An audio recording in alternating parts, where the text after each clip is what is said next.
You ever have that feeling? You're working hard, putting in 40, 50, maybe even 60 hours a week. And then you get to the end of the month, you look at your bank account, and you're just like, where did it all go? You even get a raise, and somehow you're still in the exact same spot. Well, if that feels familiar, it is not a coincidence. It's a trap. And today, we're going to map out the exit. I want you to really let that sink in. This is the one truth that no boss or HR department is ever going to tell you. It's really the core of the whole system, right? A salary isn't actually meant to help you get ahead. It's just designed to keep you coming back on Monday. Not free, not truly secure, just comfortable enough that the thought of leaving feels way too risky. So what is this feeling? That sense that you're just running in place no matter how hard you work? Well, it has a name. We call it the salary trap. And believe me, it's a system that is incredibly good at keeping you exactly where you are. And what's so important here is how this defines the trap. It's not your fault, it's a structure. The system gives you just enough to feel safe, right? A predictable paycheck, a feeling of stability. But that safety net, it comes at a cost. And that cost is your actual progress, your ability to build real, lasting financial independence. And I really want to pause on this because it is so, so important. That feeling of being broke at the end of the month, that is not a personal failure. It doesn't mean you're lazy, and it doesn't mean you're bad with money. You're just playing a game where the rules were pretty much designed to make it incredibly difficult to win. Okay, so if the system is the trap, how in the world do we get out? Most of us think the solution is pretty simple. Just earn more money, get the raise, get the promotion. But there's this hidden mechanism at play, this sort of invisible anchor that makes sure that even when your income goes up, you often don't actually move forward. And here it is. It's called lifestyle inflation. And look, it's totally human nature. Your income goes up, so your spending just kind of expands to fill it. You upgrade the car, you get a new phone, you move into a nicer apartment. The problem is your expenses rise right alongside your income.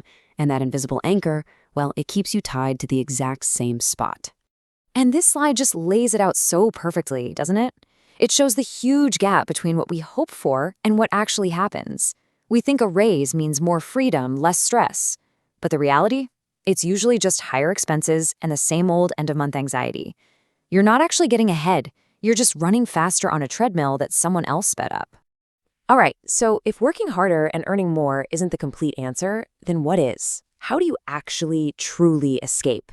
This is where we pivot. We're moving from the problem to the solution. And listen, this isn't some feel-good motivational fluff. This is a specific 5-step plan to take back control.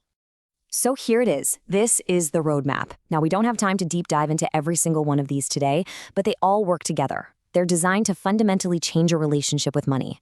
We're going to shift you from being a passive earner to an active builder of your own financial future. For now, though, we're going to focus on the 2 most critical steps. But before we go any further, I need you to really lock in on step 4, because it contains what is, I would argue, the single most important concept for escaping the trap and building actual wealth. Seriously, understanding what's on this next slide, it's the key to everything. Okay, so here's the bottom line. It's this simple. An expense takes money out of your pocket. An asset puts money in. That's it. See, most people spend pretty much 100% of their income on expenses. The salary comes in and poof, it immediately goes out to pay for cars, subscriptions, housing. But the wealthy, they focus on using their income to build or buy assets, things that generate more income for them, like a new skill, a small side business, or an investment. That shift right there, from an expense mindset to an asset mindset, that is the entire game. All right, let's talk about the final step.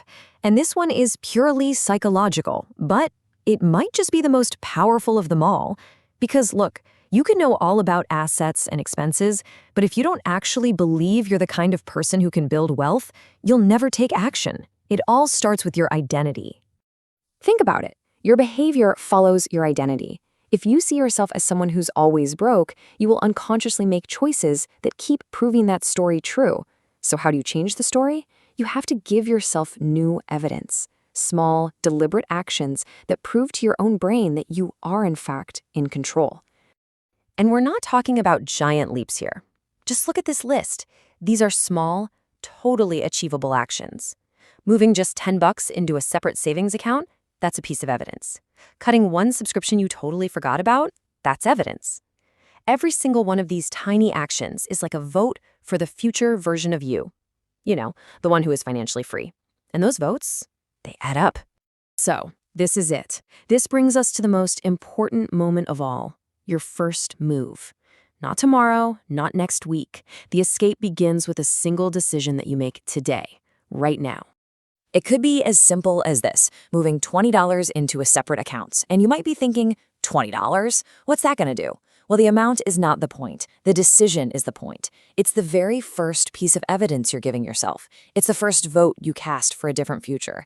It's the act of choosing your future self over this moment's comfort. You know, in the end, we're taught to fear the uncertainty of leaving the trap.